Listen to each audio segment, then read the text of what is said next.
Hashize iminsi kuri televiziyo yitwa TV1 hatambutse amashusho agaragaza abasore banywa urumogi ku manywa y'ihangu n'ab'i Kamembe mu karere ka Rusizi. Ni ibintu bitangaje cyane kubera ko amategeko y'u Rwanda ahana icyaha cyo gukoresha ibiyobyabwenge byagera ku rumogi rubarizwa mu cyiciro cy'ibiyobyabwenge bihambaye mu Rwanda ho bikaba akarusho.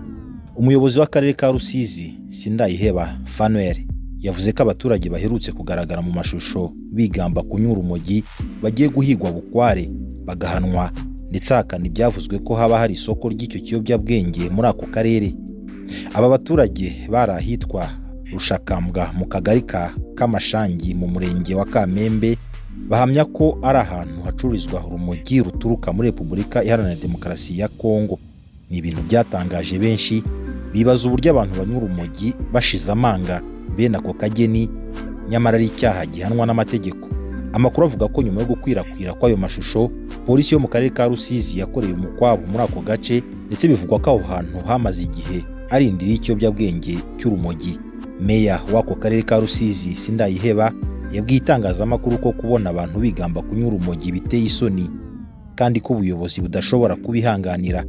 Mu magambo ye yagize ati, biteye isoni n'agahinda, ntabwo bikwiriye kuko umuntu akwiriye kwirata ibyiza, ubutwari n'icyo yagejeje ku bandi. Ntabwo rero ukwiye kwirata ko uri gusenya ubuzima bwawe gukoresha ibiyobyabwenge. Ati ni icyaha gihanwa n'amategeko.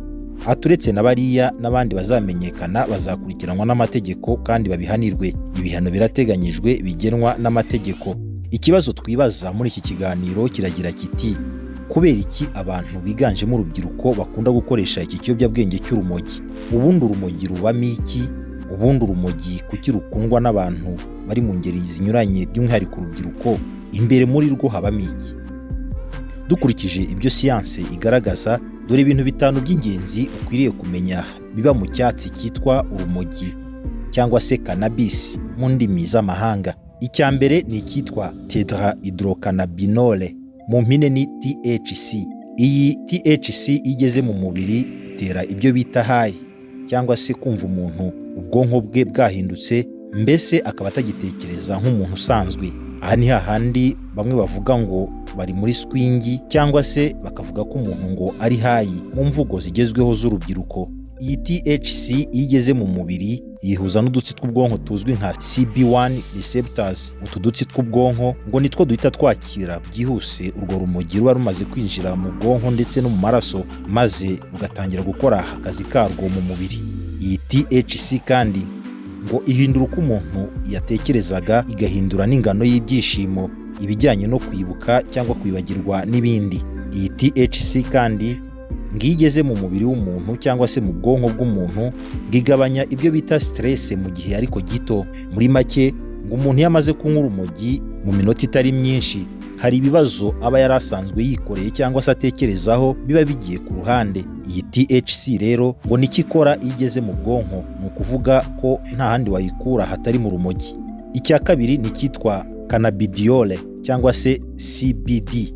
Iyi rero ngo igeze mu mubiri ngituma umuntu yumva atuje, akagabanya ubwoba. Iyi CBD kandi ngo igabanya ububabare igeze mu mubiri, ku buryo ngo umuntu ufite igisebe iyo yageze mu bwonko bwe ashobora kucyumva gake, nyamara yamushiramo akaza kongera kumva ubwo bubabare. Iyi kandi ngigira n'uruhare rukomeye mu miti ikoreshwa kwa muganga nko gutera ikinya n'ibindi. Niyo mpamvu urumogi ku isoko rudakoreshwa mu kurunywa gusa cyangwa se ibindi bitemewe n'amategeko mu bihugu bimwe na bimwe, ahubwo rukoreshwa nk'umuti. Iyi kandi CBD ngo igeze mu mubiri ituma umuntu agira ibitotsi, akaba yabasha gusinzira. Icya gatatu gisangwa muri iki cyatsi cy'urumogi ni ibizwi nka cannabinol CBN. Iyo ngigeze mu mubiri ahubwo ngishobora gutuma utanabona ibitotsi kubera ibitekerezo byinshi. Muri ya miti twavuze yifashishwa kwa muganga ngo igira uruhare mu kuruhura imitsi. Icya kane ni icyitwa terpene, ariko iki ngiki cyo gikubiyemo ibizwi nka limonene, migraine ndetse na pinene. Ngituma umuntu asukiranya ibitekerezo ndetse akumva afite ubwisanzure budasanzwe. Iya gatanu ni flavonoide. Iyi ngiyi ngo igeze mu mubiri ngisukura ibyo bita cells cyangwa se utunyangingo two mu mubiri, ariko ahanini ngikenerwa mu miti yo kwa muganga. Mu ncamake, ibi ni byo bintu by'ingenzi biba mu cyatsi cy'urumogi ariko ngo abarukoresha muri buriya buryo bigira ingaruka zikomeye, ari nayo mpamvu tugiye kureba impamvu ibihugu bibuza abantu kunywa urumogi. Mu ngaruka zarwo ku bantu barukoresha harimo guhungabanya ubwonko, kugabanya uburyo bw'imitekerereze ku buryo umuntu ashobora gufata imyanzuro atagakwiriye kuba afata, by'umwihariko nk'urubyiruko, bikaba byagira ingaruka ku hazaza harwo. Urumogi kandi ku barukoresha ngo rutera ibyago byo kurwara indwara zo mu mutwe. Izi zose ngo ni indwara zifata ubwonko ku buryo zishobora kugira ingaruka ku buzima bw'umuntu mu gihe kirekire. Icya gatatu nk'ingaruka ikomeye ni ukuba imbata y'icyo kiyobyabwenge cy'urumogi, ku buryo umuntu utakinyoye aba asa nk'aho hari ikintu gikomeye cyane umubiri we ubura, ibituma iteka uwarunyoye rimwe ahora arushaka. Iyi nayo ngo ni ingaruka ikomeye cyane iterwa n'iki kiyobyabwenge cy'urumogi. Umuntu kandi ngo ukoresha ikiyobyabwenge cy'urumogi ashobora guteza ibibazo birimo nk'impanuka mu muhanda mu gihe yarunyoye, kubera kutagenzura neza cyangwa kudakontorora ikinyabiziga atwaye. Icya gatanu kandi kinakomeye gituma ibihugu bibuza abantu kunywa urumogi ni uko rwangiza mu buryo bukomeye ibihaha, nk'uko no ku rindi tabi bimeze. Ibi kandi bikajyana n'indwara z'umutima, indwara z'ubuhumekero n'indwara zikomeye cyane nka kanseri n'izindi. Ibi rero biri mu by'ingenzi bikomeye bituma leta ibuza abantu kunywa urumogi, ahubwo rugakoreshwa mu bundi buryo bw'imiti. Reka noneho turebe ku bihano biteganywa n'itegeko. Ingingo ya 263 y'itegeko riteganya ibyaha n'ibihano muri rusange ivuga ko umuntu wese ufata, urya, unywa, witera, uhumeka cyangwa wisiga mu buryo ubwo ari bwo bwose ibiyobyabwenge bito cyangwa urusobe rw'imiti ikoreshwa nkabyo aba akoze icyaha. Iyo gihamijwe n'urukiko ahanishwa igifungo kitari munsi y'umwaka umwe, ariko kitarenze imyaka 2 cyangwa imirimo y'inyungu rusange. Iyi ngingo kandi iteganya ko umuntu wese ukora, uhinga, uhindura, utunda, ubika, uhundi, ugurisha mu gihugu ibiyobyabwenge cyangwa urusobe rw'imiti ikoreshwa nkabyo mu buryo bunyuranyije n'amategeko aba akoze icyaha. Iyo bihamijwe n'urukiko hanishwa igifungo cya burundu ndetse n'ihazabu ya miliyoni 20 z'amafaranga y'u Rwanda, ariko atarenze miliyoni 30 z'amafaranga y'u Rwanda. Hashize imyaka 4 mu Rwanda hemejwe ihingwa ry'urumogi nk'ubundi buryo bushya bwo kuzamura ubukungu bw'u Rwanda. Muri serivisi zitangirwa ku ikoranabuhanga ku rubuga rw'Irembo harimo n'uruhushya rwo guhinga urumogi, rwaba urw'agateganyo n'urwa burundu, cyane ko icyo gihingwa cyemewe guhingwa mu Rwanda. Muri Kamena mu 2021 nibwo hasohotse iteka rya Minisitiri ryerekeye urumogi n'ibirukomokaho, rigena ibigo n'ahandi hantu hakorerwa ibikorwa bijyanye no guhinga, gutunganya, gukwirakwiza no gukoresha urumogi n'ibirukomokaho, itangwa ry'uburenganzira bwo kubikora n'amabwiriza y'umutekano agomba kubahirizwa. Ubu ushaka guhinga urumogi asaba uruhushya rw'agateganyo rwo gukora ibyo bikorwa mu rwego rw'igihugu rushinzwe ubugenzuzi bw'ubuziranenge, ihiganwa n'ubucuruzi no kurengera umuguzi RICA. Urwo ruhushya ni narwo rufasha rwiyemezamirimo ushaka gukora ubuhinzi bw'urumogi kubona ibyemezo bisabwa kugira ngo abone uruhushya rwa burundu.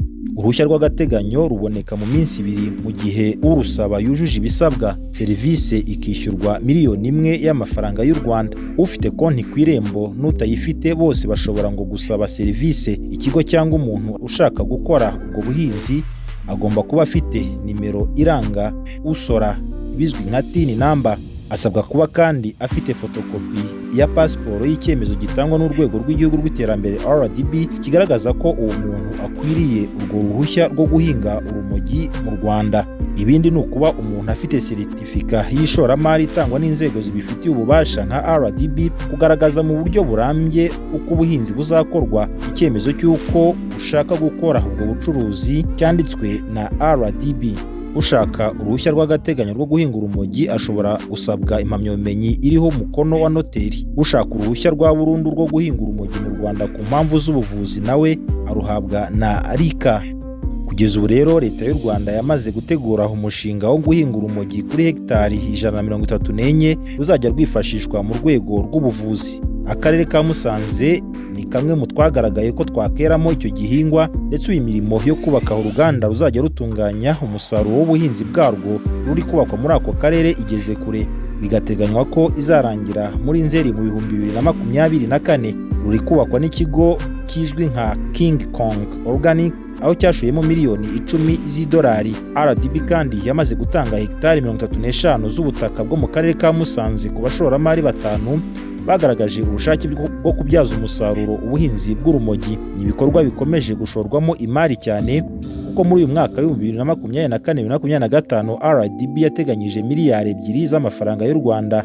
Umuntu wemerewe guhinga urumogi ashyira uruzitiro rw'ibice 2 aho ruhinze kandi hakabaho irondo rihoraho. Umutekano ucungwa na sosiyete yemewe itanga serivisi z'umutekano zitangwa n'abikorera, icunga umutekano wo hanze amasaha yose agize umunsi kandi mu minsi yose igize icyumweru. Ikindi kandi hagomba kuba hari kamera zicunga umutekano n'iminara ifasha muri icyo gikorwa. Hagomba kuba hari kandi ibimenyetso bimyasa, itumanaho rigenzurwa n'ibindi bikorwa bituma haba ahantu hacunzwe neza. Imibare igaragaza ko ku rwego rw'isi umusaruro w'urumogi witezweho kuzamuka, aho uzajya winjiza nibura miliyari 197 z'amadolari mu mwaka wa 2028 avuye kuri miliyari 28 mu 2021. Ushobora gufasha mu ikorwa ry'imiti yifashishwa kwa muganga, rugakoreshwa mu nganda, amavuta ndetse n'ibiribwa. Biteganyijwe ko amasoko akomeye ashobora kugemurwamo urumogi rwo mu Rwanda arimo ayo muri Leta Zunze Ubumwe za Amerika,